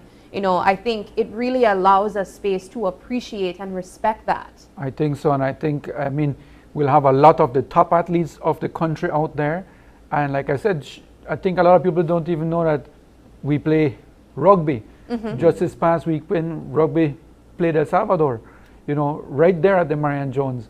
We already mentioned fencing, bodybuilding will be there, you know, all the combat sports will be there. Of course, football, all the big sports as well, basketball, volleyball will be there, softball, track and field. And you can see all of it and you get to try it, you know, and have fun experiencing. And let me say that cycling will be finishing its national championship at the Marion Jones on Sunday. Excellent. So ties in perfectly. Perfectly. A lot of things happening at the same time. Yeah. So, you know, we're definitely inviting people to be a part of it, be a part of the Olympic Day run. Don't feel that you have to run the whole thing. Yeah. It's like, it's for fun. It's not really a competition. Everybody gets a participating certificate. Of course, the top ones get a medal, but it's more about participation. It's about movement. It's about unity. You know, that's what we're trying to push. And that's what I love about it, because you said it is about movement. And a lot of times when you think of the Olympics, we think of the best of the best. But no, you guys are promoting a movement of the body and how it impacts not only our physical bodies, but everything else. And aside from that, the unity. When I think about the Olympics, I also think about the inclusivity, where Special Olympics is also a part of that conversation as well. So I really congratulate you guys on the work that you've been doing, and how especially we will be celebrating Olympic Day as well. Yeah, and let me take the opportunity to say, you know, there's a lot happening. Right now, with the assistance of the Belize Olympic Committee, we have athletes out, going out, some have already left, to participate in the Central American and the Caribbean Games. That's one below Pan Am Games, and you know, Pan Am Games is one below the Olympics. And we have sports like beach volleyball that have qualified, which is a bit unusual for Belize in certain sports, but have qualified to the games, because all these games you have to qualify to, or you get what is called a universality spot. But we have cycling there, we have canoe that's going to be there as well. And let me pull that out as well to make sure I'm not missing anybody others. We have sailing, as I mentioned, canoe, beach volleyball, and cycling that will be there participating in El Salvador. Well, canoe is going to be the only sport in Dominican Republic, but we have athletes going out, and these are athletes that are putting in of their own. Their federations are working hard to try and train their people, and some of them will be at the Olympic Day. You know, like Keenan, he'll definitely be there to meet other young athletes of his age and some that are older than him and inspire them and younger as well. Because that's part of it, you know, inspiring, having our top athletes like Keenan go out there and show that he can do it, so they can do it and inspire young athletes. Yeah, and so Keenan, are you looking forward to the Olympic Day as well? Yes, sir, I am. Yeah. What I've heard is that we're going to go out there, we're going to have everyone line up and do one show of techniques, traditional techniques from traditional karate. I'm curious, with your 7 years of experience, what has been the most challenging part of karate? Balancing it with school. You wish you could do just karate, true? Yes. Yeah. Does your friends feel intimidated by your skill? Do they say, no, Keenan wa? Karate isn't about violence. It's self-defense, really. Like, in the sense that if there's, like, people trying to mess with you, you only use your skills unless you really have to. Okay. The rule is refrain from violent behavior. So it teaches, karate teaches to walk away. Unless it's absolutely necessary, you'll use your skills. And you have a lot of skills to show. All right, well, we want to say thank you guys for joining us. Do you have any last words, Mr. Sharp? Well, I want to invite everybody from the babies to the grannies and grandpas to come out for Olympic Day. I guarantee you, you will enjoy yourself. Participate in the run. You know, like I said, not only are you going to get a free t-shirt and a beverage and a snack, but you will be part of our movement. You'll be part of showing support for sport and more so for the complete movement of Olympism. And let's grow this thing all together. Yeah. Unity through sport, health through movement. Yeah. All right. Excellent. Thank you guys so much for joining us. We're going to take a break, and when we come back, it's all about the importance of literacy and publishing. Don't go away.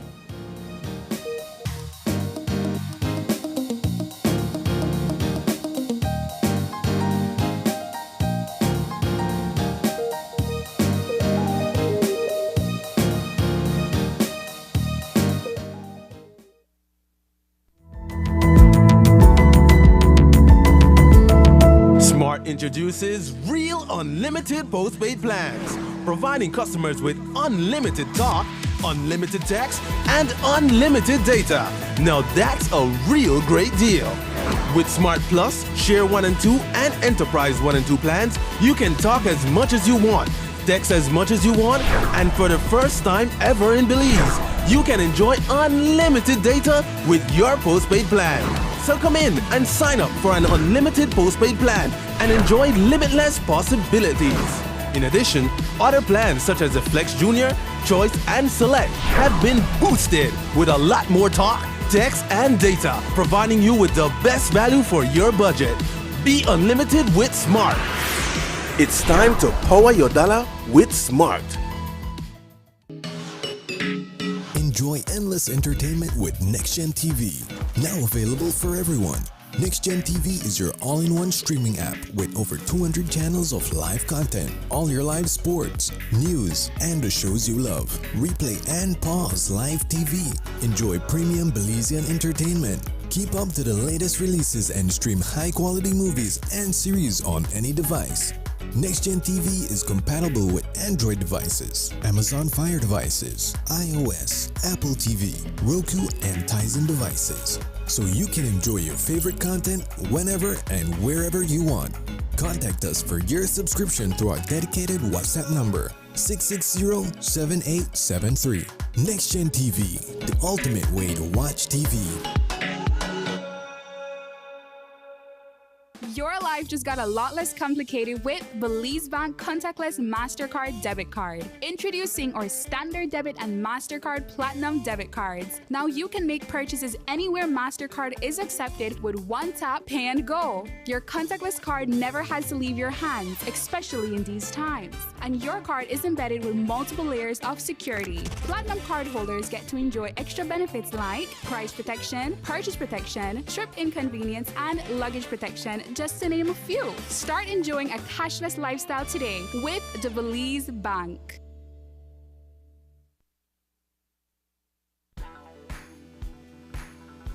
Have you ever wondered how to tell if someone is marriage material?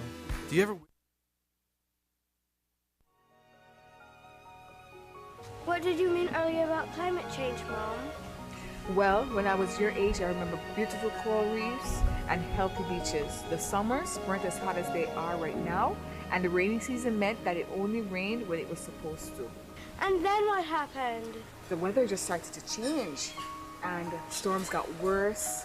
Coral reefs started to die because the ocean was getting too warm, and crops started to die because there was not much rain. You know, we realized as adults that we were doing something that was causing this. What were you all doing? Same thing we're doing now. Not using clean, renewable energy, chopping down too many trees, and even polluting the air with gases, such as the gases emitted from our cars when we drive around. We need to help before it's too late, Mom. We can't let it get worse. What can I do? We can raise our voices. With 35 million dreams, aspirations, and futures at risk in CARIFORUM, we need your voice in our story against climate change. Acknowledge, commit, act. This message is brought to you by the Caribbean Community Climate Change Center under the Intra-ACP Global Climate Change Alliance Plus program and is funded by the European Union.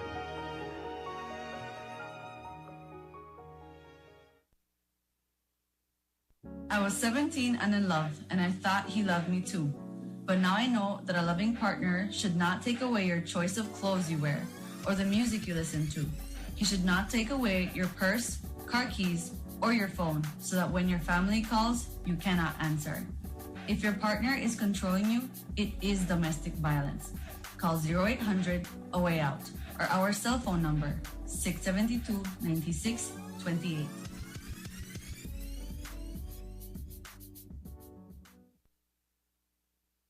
Are you looking for low-cost television advertising? Have we got a deal for you? Advertise on Channel 5's Daily Classifieds.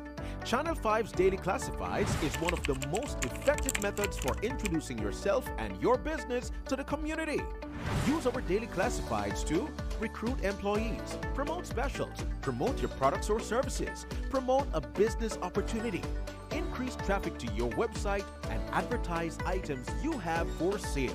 Let us help you to save valuable time and money. Call us today at 280-0013 or visit us at our offices on Coney Drive to discuss how we can help your business grow affordably. Channel 5's Daily Classifieds. Advertise today.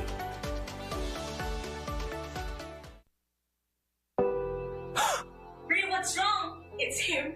He hit me again. Oh my gosh. This time it was worse. He slammed my face in the wall and threatened to kill me. If you or someone you know is experiencing family violence, call 0800 A Way Out. Or you can text or WhatsApp to 672-9628.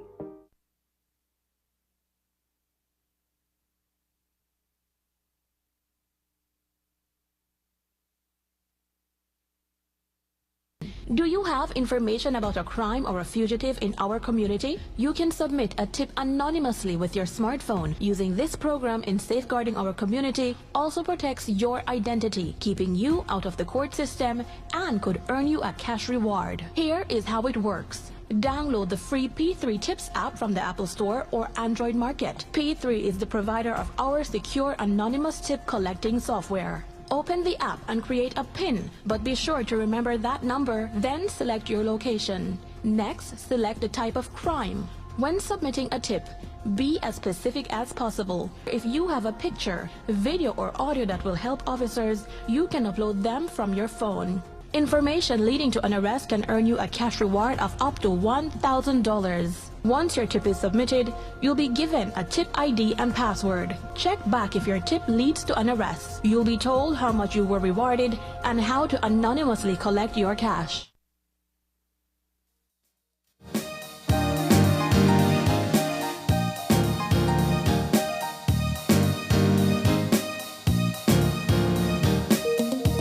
Welcome back. We are continuing the conversation, and now it's along the lines of literacy, specifically the importance of literacy and publishing. But we are joined by a superhero, a super mom at that. We are joined by Tiffany Simpson. She is a behavioral therapist and child development specialist, also known as Supermom.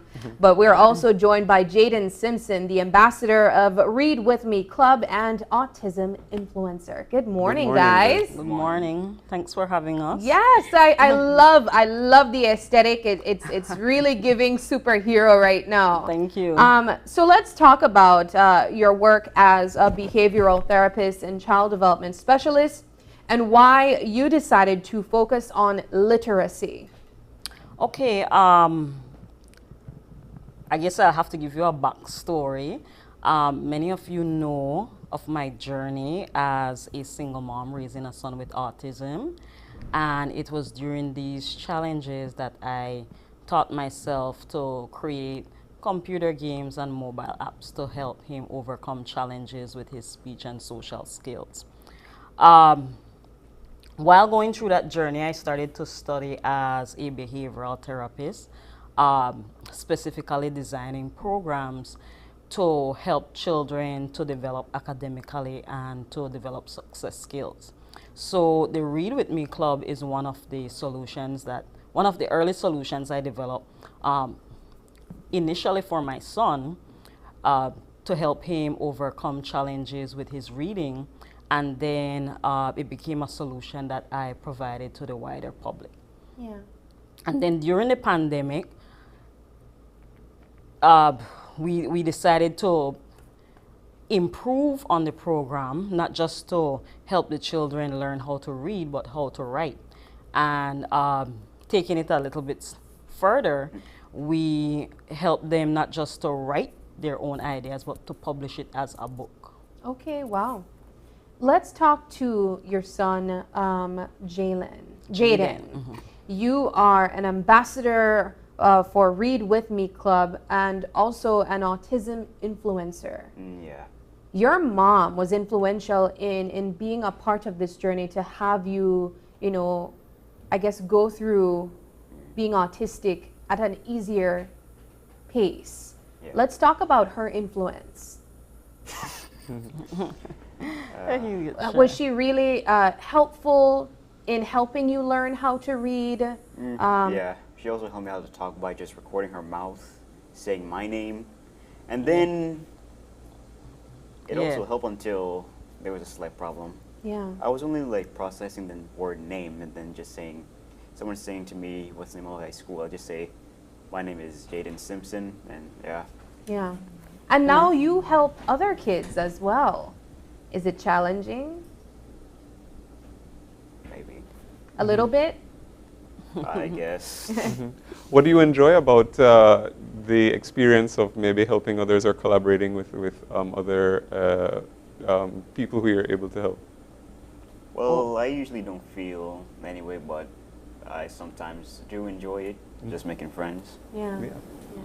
So let's talk about your work, Supermom. We're going to call you Supermom for the segment. Let's talk about your work in publishing and allowing these kids to create their own books. Yes. So I've been in publishing for 23 years now. That's my other set of skills. I've been publishing for a while now. So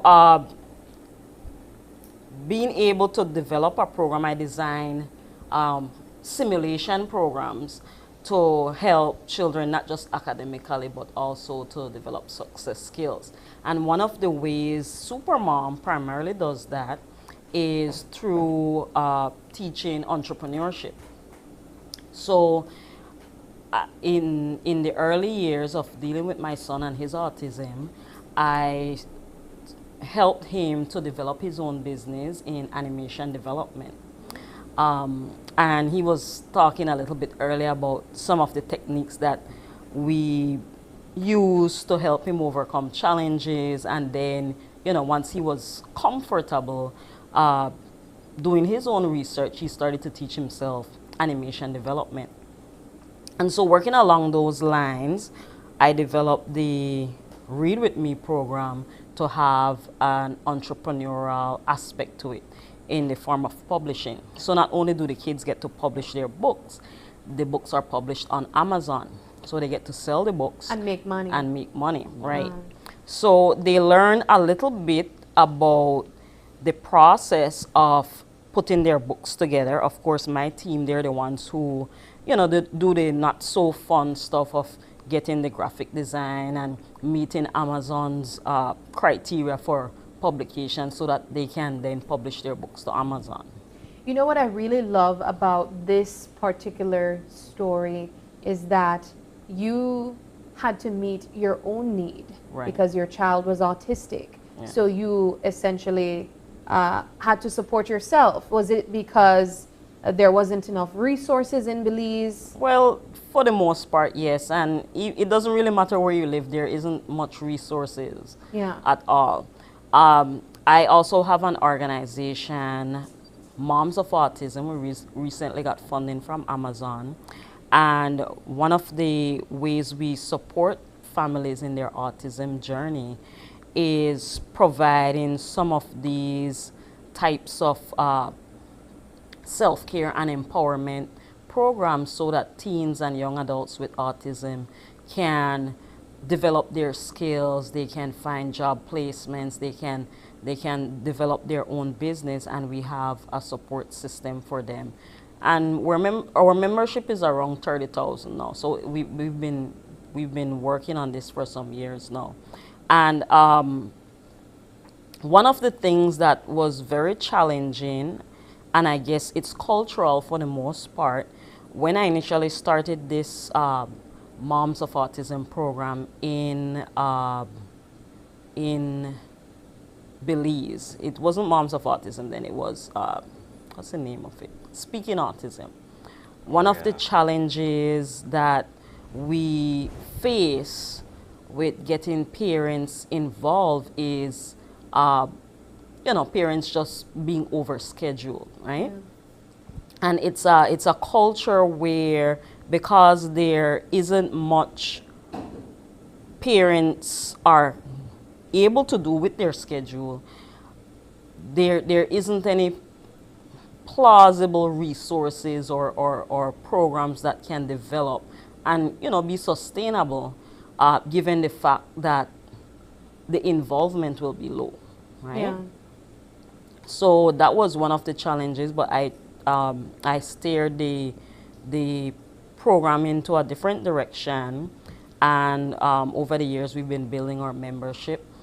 Next month we are launching our first magazine, Autism is My Superpower, that highlights children from all over the world who have been able to overcome seemingly impossible challenges with their autism journey.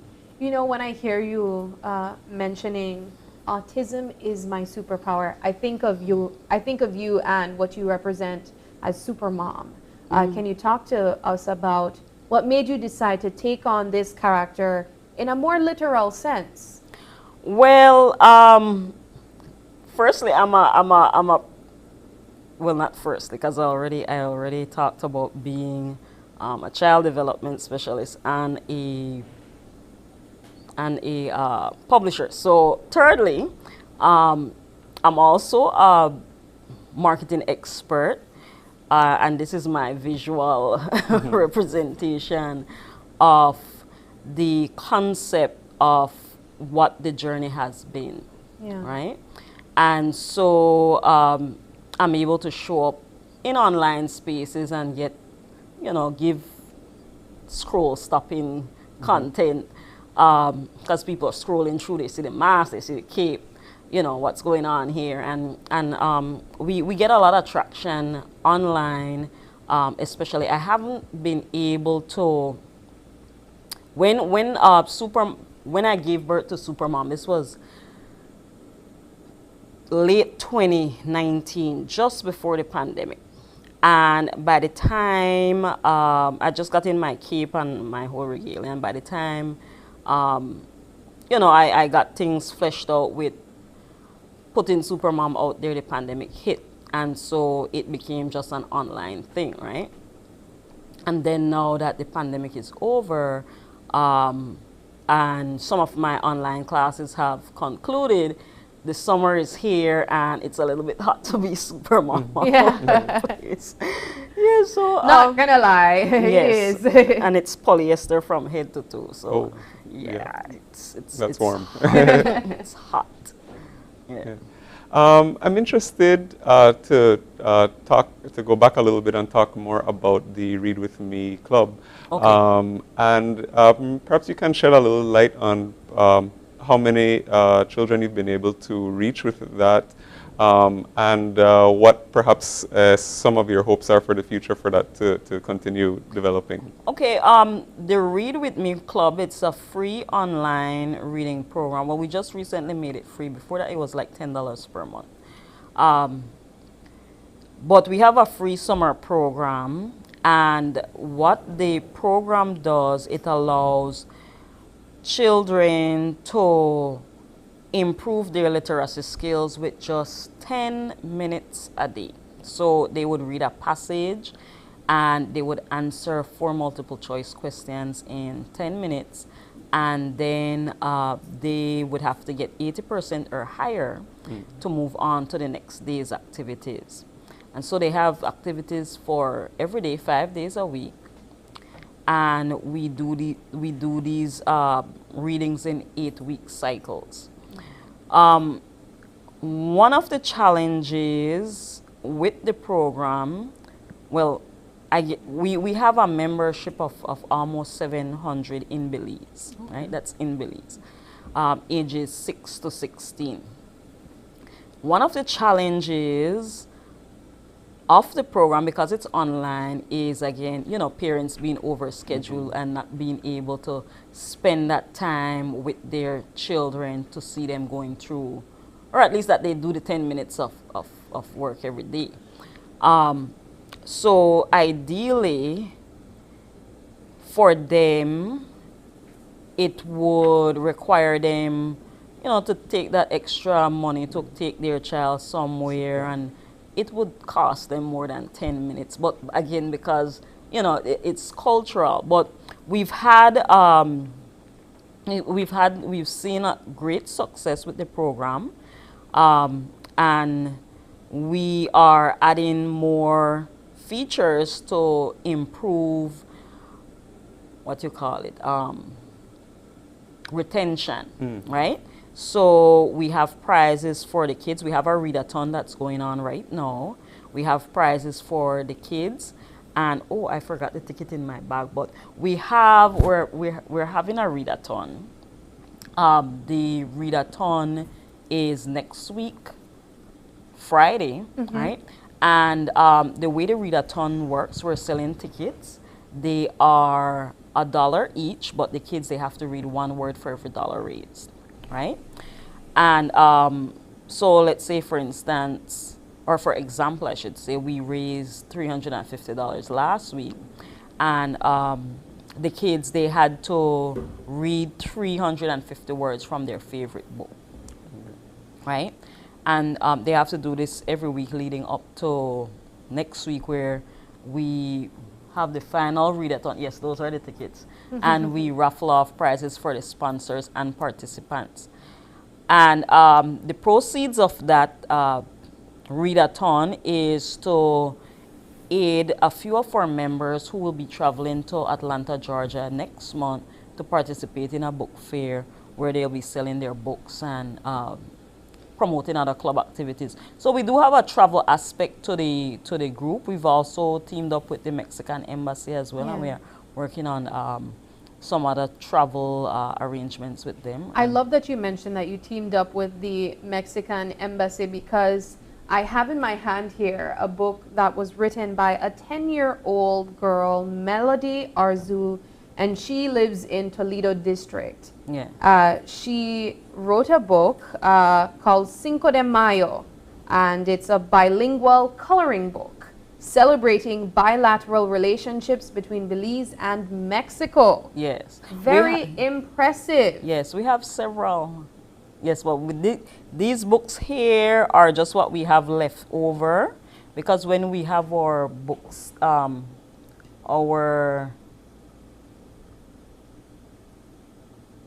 Your books here, yes? No, with the books that we print here in Belize, these ones are printed here. It's a bit expensive to print them one, so it's when we print in bulk that we have copies. But the children, they are the ones who sell it. We don't sell it for them. They sell their books, and then the ones that are published on Amazon, Amazon prints those copies and distributes worldwide. That's amazing. These children have the opportunity of creating a business for themselves as early as, in Melody's case, 10 years old. Yes. And it's written right here. It says, copyright by Melody Arzu, all rights reserved. Yes. That's amazing. And you have, I assume, several more books that were written by other children. What are their reaction to the idea of having something owned by them and bought by other people? That's part of the process for the simulations I develop. They are designed to help the children see themselves in these roles as business people. So, for instance, the Read With Me Club, they get an opportunity to see themselves. They see their names on a book. They get to see it on Amazon. They get to share that with family and friends. And of course, when they share it with family and friends, they're so impressed. They're so, elated that they did something of that magnitude. And so we give the children an opportunity to envision themselves as best-selling authors, as people that can achieve things. And once they start to develop their confidence and their self-esteem that they can, in fact, accomplish something, then that's where it stems from, and they continue along that line as they continue to grow older. All right. Well, excellent. Do you have any last words in regards of what you are doing for literacy and publishing with these children? Yes. We have our free reading program that you can join. It's readwithmeclub.com/free. And you can join the free reading program. We have a lot of prizes for the kids. And then we also have a coloring book workshop that runs for 4 weeks. It starts July 4th. And it's $40. And the kids, they get to participate in our summer book fair as well, right? So their books goes on Amazon. And they also get printed copies and the opportunity to sell at our book fair, among other things. My last question, do you have to be autistic to take advantage of these resources from? No. Okay, perfect. No. All right, thank you so much for joining us, Thank you. Supermom and Jaden. I guess Super Kid. we thank you guys so much for joining us, and we look forward to seeing how you continue to impact children in literacy, but of course as well as publishing as well. All right, we're going to take our final break, and when we come back, we wrap things up. Don't go away.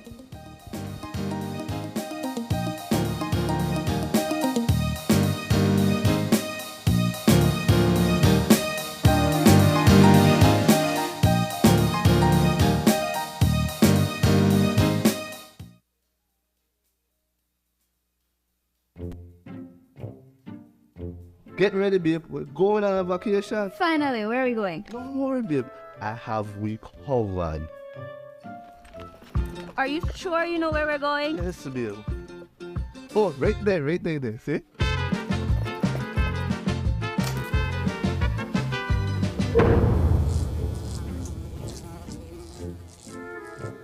Babe, the price me too good to be true. Me look much more better in that picture. When life throws you a curveball, Belize Bank has your back. With our online financing, you can turn any vacation mishap into a dream getaway.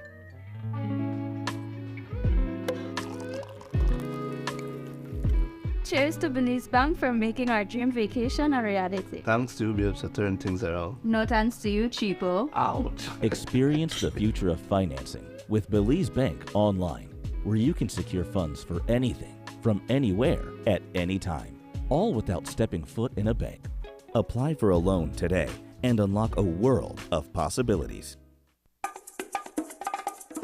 I think that 27 drop tonight, huh? But you think so? Tonight I think that 24.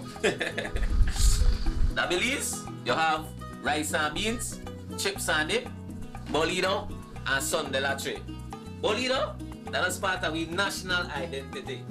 And as much as most of we may enjoy it here and there, the bottom line is, one company had 100% ownership of it. And nothing wrong with owning a business, you know. But when it comes to we Bolido, you can't own that and be transparent. You can't report on winnings and sales when you feel like. You can't audit the machine when you feel like. And you definitely can't hide the records under your mattress. But no, that Bolido and Son de la Tre will be for we again. We will be able to enjoy the excitement and profits of it. And that's a double win for us.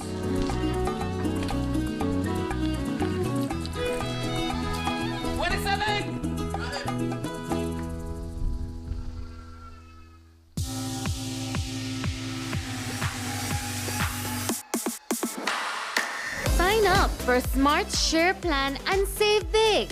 Whether you're a small entrepreneur starting up your business, a student on a limited budget, or a family trying to save, this is the plan for you. With unlimited SMS, calls, and data, we help you save. Get up to 5 lines for as low as $30 per line monthly, only with Smart. Sign up today at any Smart showroom or sales manager countrywide. So get your business going, share more memories with friends, and be ready for the day with Smart.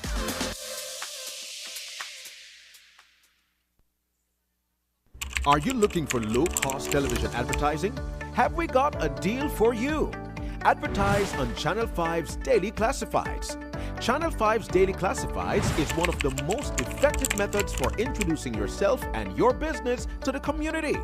Use our Daily Classifieds to recruit employees, promote specials, promote your products or services, promote a business opportunity, increase traffic to your website, and advertise items you have for sale.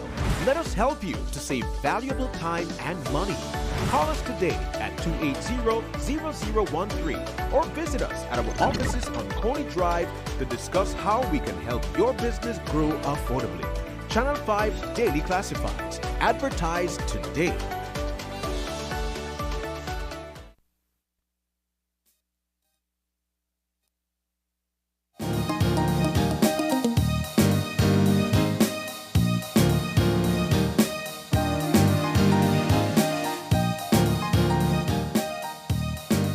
Welcome back. We had a great lineup of conversations this morning. We started things off with highlighting World Refugee Day and why we should all be celebrating World Refugee Day. We were joined by a representative of UNHCR, the UN Refugee Agency. And then we turned things over, Gav, to sports for Olympic Day. And it was all about why we should move.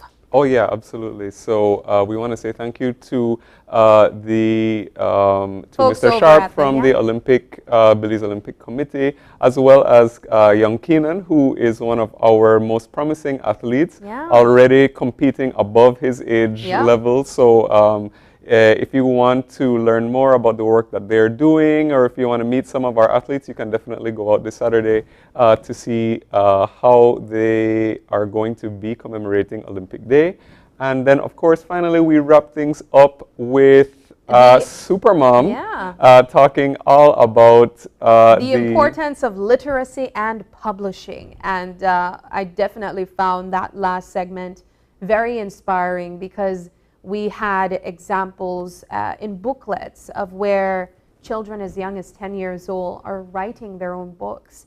And also talking about very political information. We're talking the bilateral relationship between Belize and Mexico. Right? Gav, that's very like diplomatic, I know, super impressive. And I think it's a really inspiring story, especially from Tiffany's work with children with autism and other disabilities, sharing a little bit about her son Jaden's story. And I think that, you know, when it comes to the publishing of the stories, it's such a great thing that we are allowing children to have their voices heard and tell their own stories in their own words, especially where sometimes, you know, if you have autism or disability, it may be more difficult for you to get your voice heard. And I think that it's a really wonderful initiative, and we wish them all the success in the world. Yeah, definitely. She has a wealth of information for moms of autism children, but also children that just love to read as well. You can access her social media pages, her website.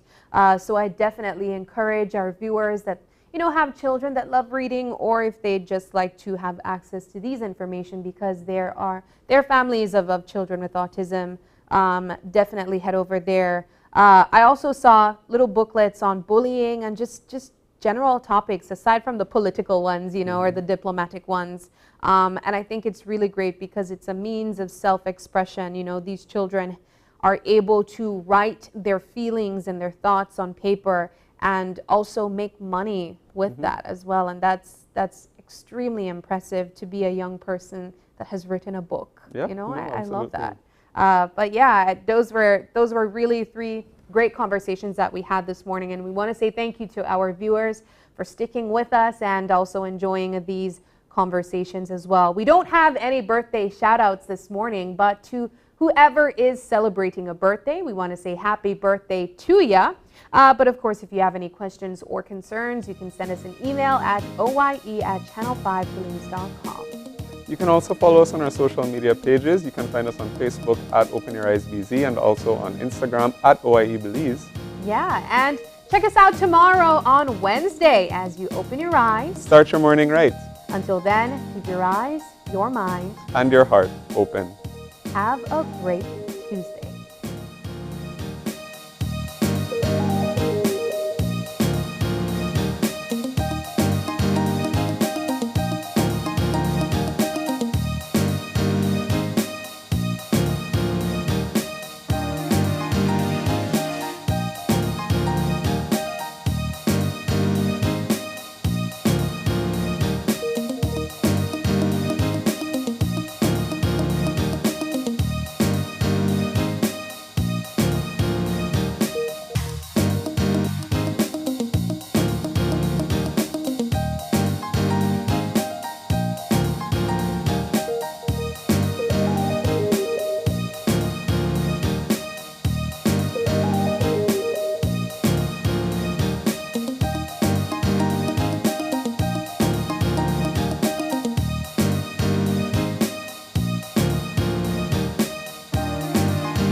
Open Your Eyes was brought to you by the Belize Bank.